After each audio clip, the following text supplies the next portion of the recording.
Cześć! Wróciłem. I o wracaniu dzisiaj właśnie. Czyli o nostalgii. Nostalgii, która dla przykładu towarzyszy mi przy słuchaniu utworu Sweden. I prawdopodobnie towarzyszy wielu osobom w podobnym wieku co ja. Nie chodzi oczywiście tylko o tę gierkę z klockami, tylko o wszystkie wspomnienia z nią związane. Dla przykładu o rozmowy o aktualizacjach, czy wspólne próby postawienia serwera, żeby pograć sobie wieczorem. Gdy ja mam ochotę na takie katowanie się nostalgią, to wracam do swoich starych filmów na YouTube.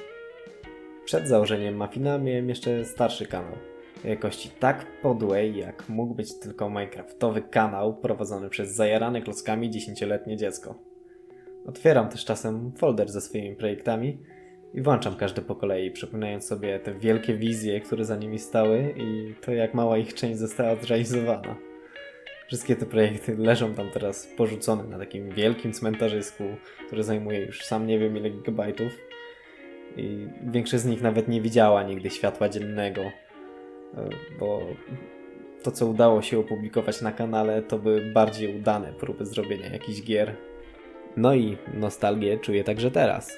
Wracam do robienia swoich filmów i swoich indyków. W ostatnim czasie wiele się u mnie działo.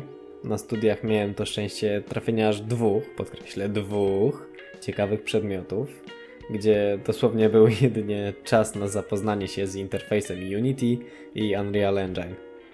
Powiem więcej, doświadczenia z oboba pozwoliły mi je poznać na tyle, że byłem pewny co do silnika, w jakim miała powstać moja inżynierka. I był to oczywiście Godot. Zdecydowanie najlepszy silnik dla twórcy indyków i do dzisiaj jestem tym silnikiem zachwycony, a zmiany, które wniosła złą wersja 4.0 udowadniają, że to był najlepszy wybór. Zastanawiacie się pewnie teraz, co będzie się działo na moim kanale.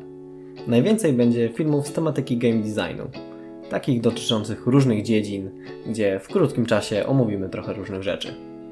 Postaram się zorganizować także trochę podcastów z naszej branży, zarówno z dźwiękowcami, grafikami, deweloperami, tymi indie, jak i tymi pracującymi w dużych firmach.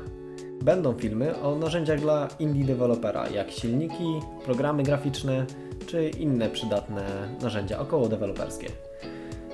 To, czego nie będzie, to poradniki.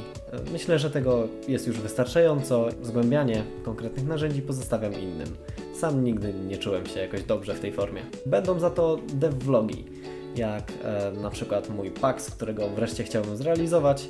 Oczywiście od nowa w Godocie. Jest to gra, której pomysł próbuję zrealizować od ponad 10 lat, więc może w końcu się uda. Na dzisiaj to będzie tyle i do zobaczenia przy kolejnych podróżach w świat robienia gierek.